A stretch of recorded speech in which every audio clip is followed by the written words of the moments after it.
The allure of a new job is intoxicating, a chance to prove yourself, to carve a path toward success, to feel the rush of independence.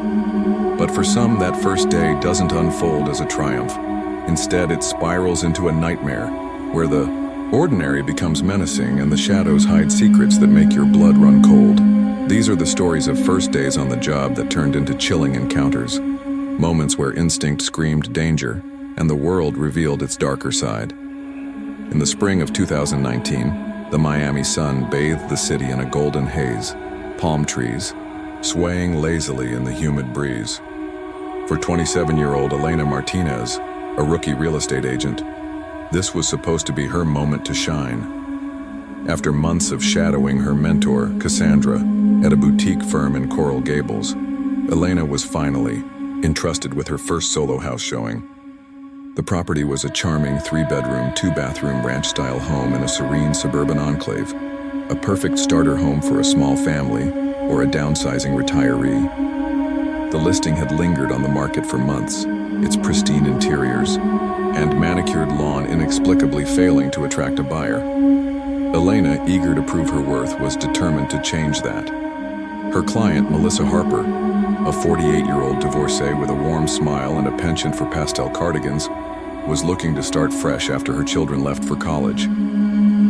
Elena had spoken with her over the phone the day before, sensing her excitement about the house's open floor plan and modern kitchen. "This could be my new beginning," Melissa had said, her voice tinged with hope. Elena wanted to make this showing flawless, a milestone in her fledgling career. Arriving at the house 20 minutes early, Elena parked her silver sedan in the driveway, the late afternoon sun casting long shadows across the neatly trimmed lawn. The neighborhood was quiet, save for the distant hum of a lawnmower and the faint rustle of palm fronds. As she approached the front door, a strange unease prickled at the base of her neck. The door was slightly ajar, a sliver of darkness visible through the gap. Her heart skipped a beat. The house was supposed to be vacant. She had confirmed it that morning, double-checking the listing notes on her tablet. Maybe the previous agent had been careless, leaving the door unlocked after a showing. It wasn't unheard of in the industry. Still, her instincts whispered caution. Taking a deep breath, Elena pushed the door open, the hinges creaking faintly. The air inside was heavy, tinged with a stale, almost musty odor that seemed out of place in the meticulously staged home. She stepped into the foyer, her heels clicking, against the polished hardwood floors and flipped on the lights. The chandelier above the entryway flickered to life, casting a warm glow over the neutral-toned living room. Everything was in order. Plush beige sofas, a glass coffee table adorned with a vase of fresh lilies, and tasteful artwork on the walls. Yet, something felt off, like the house was holding its breath. Elena set her leather tote on the granite kitchen counter, arranging her brochures with practiced precision. As she moved through the house, her unease grew. Small details began to nag at her. A kitchen drawer slightly askew, its contents rattling faintly when she nudged it closed. A faint indentation on the master bedroom's comforter, as if someone had sat there moments before. A hallway closet door that wasn't fully latched, revealing a sliver of darkness inside. She tried to rationalize it. Perhaps the cleaning crew had been careless, or a contractor had stopped by for last-minute repairs. But the silence was oppressive, broken only by the hum of the air conditioning and the occasional creak of the house settling. With 15 minutes until Melissa's arrival, Elena forced herself to focus. She straightened the throw pillows in the living room, checked the thermostat, and opened the blinds to let in more light. Then a soft creak echoed from the hallway, sharp and deliberate, like a footstep on an old floorboard. Her heart lurched. "Hello," she called, her voice trembling slightly. The silence that followed was deafening, her own words echoing back mockingly. She laughed nervously, chiding herself for being paranoid. Old houses made noises. Pipes, wood, the wind. Nothing more. To calm her nerves, she did a quick sweep of the house, peering into the guest bedroom and bathroom. The rooms were pristine, the closet doors shut, the windows locked. She was alone. Returning to the kitchen, she adjusted the brochures once more, her fingers brushing the glossy paper. Her phone buzzed, startling her. A text from Melissa. Pulling up now. Be there in 2 minutes. Relief washed over Elena. Company would dispel the eerie quiet. She opened the front door, pasting on her best professional smile as Melissa stepped out of her white SUV, her blonde hair catching the sunlight. Welcome, Elena said, gesturing toward the house. Melissa's enthusiasm was infectious, and as they stepped inside, Elena launched into her rehearsed spiel, highlighting the vaulted ceilings, the hardwood floors, and the gourmet kitchen with stainless steel appliances. Melissa nodded, her eyes bright with possibility, asking about the backyard and the neighborhood schools. Halfway through the tour, as they stood in the living room, Melissa froze. Her smile vanished, her face paling as if she'd seen a ghost. "What's wrong?" Elena asked, her stomach tightening. Melissa didn't speak. Instead, she raised a trembling hand, pointing toward the hallway. Elena turned, her breath catching in her throat. There, in the dim shadows at the end of the corridor, stood a man. He was barefoot, his clothes tattered and stained, his face gaunt and hollow-cheeked, his eyes unnaturally still, bored into them with an intensity that made Elena's skin crawl. Melissa's grip tightened on Elena's arm, her nails digging. "And we need to leave," she whispered, her voice barely audible. Elena nodded, her heart pounding so loudly she could hear it in her ears. Keeping her eyes on the man, she guided Melissa toward the front door, her fingers fumbling for the knob. As they moved, the man took a single, deliberate step forward. Panic surged through Elena. She yanked the door open and they stumbled outside, slamming it shut behind them. Her hands shook as she twisted the lock, the click barely audible over her ragged breathing. They ran to Melissa's car, collapsing inside. "Call the police," Melissa urged, her voice trembling. Elena fumbled for her phone, dialing 911 as she glanced back at the house, half expecting to see the man's face pressed against a window. The dispatcher's calm voice grounded her as she explained what they'd seen. "Officers are on the way," the dispatcher assured her. "Stay in the car and lock the doors." Minutes dragged on, each one an eternity. Elena's eyes never left the house, its windows dark and unyielding. The wail of sirens finally broke the silence, and 2 police cruisers pulled into the driveway. Officers moved swiftly, their flashlights cutting through the fading daylight as they entered the house. Elena and Melissa watched from the car, clutching each other's hands. After what felt like hours, an officer emerged, his expression grim. "There's no one inside," he said, shaking his head. Elena's stomach dropped. "That's impossible," she protested. "We saw him. He was right there." The officer exchanged a glance with his partner before motioning for them to follow him inside. Reluctantly, Elena stepped out of the car, her legs unsteady. The house was as they'd left it, silent, pristine, untouched. But when the officers inspected the hallway closet, they found something chilling. A neatly folded pile of clothes, an empty soda can, and a worn sleeping bag tucked into the corner. Someone had been living there, hidden within the walls of the vacant home. "Looks like he slipped out the back," an officer said, shining his flashlight on the sliding glass, door now slightly ajar. The backyard fence, low and easily scalable, offered a perfect escape route. Elena's mind reeled. He had been there the whole time, watching her as she arranged brochures, listening as she walked through the house, waiting in the shadows. If Melissa hadn't noticed him, would Elena have seen him at all? Would he have stayed hidden, or would he have done something worse? That night, Elena lay awake in her apartment. The image of the man's hollow eyes burned into her mind. She quit solo showings after that, refusing to step into a vacant house alone. And she never ignored an unlocked door again. For 22-year-old Sam Carter, house-sitting was the perfect gig. A college student in Seattle, he relished the solitude, the chance to earn easy money while studying in someone else's luxurious home. Feed the pets, water the plants, keep the place secure. It was straightforward, or so he thought. When he, Accepted a week-long job at a modern 3-story mansion on the outskirts of the city, he didn't expect it to become the most terrifying experience of his life. The house was a marvel of architecture, perched at the end of a winding, tree-lined road in the Pacific Northwest's lush wilderness. Floor-to-ceiling windows offered sweeping views of the dense forest, and the interior was a blend of sleek minimalism and cozy warmth. Marble countertops, plush rugs, and a state-of-the-art security system. The owners, Mr. and Mrs. Davis, were a polished couple in their early 50s, their demeanor professional but distant. They walked Sam through the house, pointing out the 2 tabby cats, Mocha and Latte, and handing him a typed list of instructions.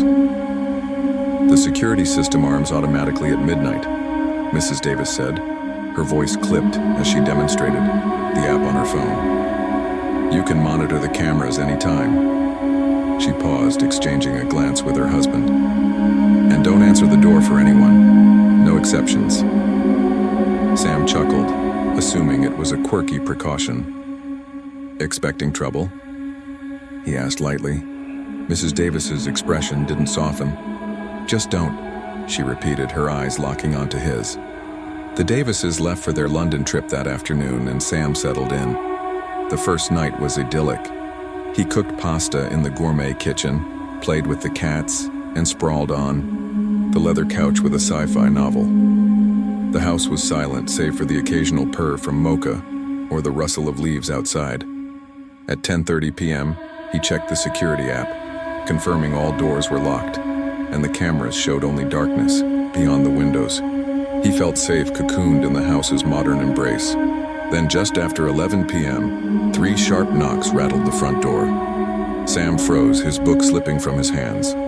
The house was miles from the nearest neighbor. No one should be here. Heart racing, he crept to the foyer, staying out of sight. Another knock, louder this time. He opened the security app, his fingers trembling as he tapped the porch camera feed. A tall man stood there, his shoulders hunched, hands buried in the pockets of a dark jacket. His face was angled away from the camera, obscured by shadow. I'm the owner, the man called, his voice muffled through the thick door. I need to get in. Sam's blood ran cold. The owners were in London. He'd spoken to them hours ago, confirming their flight. This wasn't Mr. Davis. I forgot something. The man continued, knocking again. Just open the door for a minute. Sam's mind raced. He texted Mrs. Davis. There's a man at the door claiming he's the owner. Is Mr. Davis back? No response. The man knocked again, the sound sharp and insistent. Sam checked the camera again. The man hadn't moved, his face still hidden. Then abruptly he turned and walked off the porch, vanishing beyond the camera's frame. Sam didn't sleep. He sat on the couch, clutching his phone. The cats curled up beside him. By morning, Mrs. Davis still hadn't replied, and the house felt different, less like a sanctuary and more like a trap. He spent the day checking locks, glancing over his shoulder and jumping at every creak. By 10 p.m., his nerves were frayed. As he locked the front door for the night, a sound stopped him cold. A soft creak from the first floor, like a footstep on aged wood. His heart pounded. Another creak, closer now. The sound wasn't coming from outside. It was inside. He switched off the living room lights, plunging the house into darkness, and opened the security app. The outdoor cameras showed nothing, but the indoor hallway camera had triggered. His stomach twisted as he played the footage. In the grainy, motion-activated feed, a shadowy figure moved through the house, slow and deliberate. Sam's breath caught. He was already inside. Stumbling back, he locked himself in the master bedroom, his hands shaking so badly he nearly dropped his phone. He dialed 911, whispering, "Someone's in the house." The dispatcher's calm voice kept him grounded as he barricaded the door with a chair. Then a soft knock came from the bedroom door. Not aggressive, but deliberate, chilling in its restraint.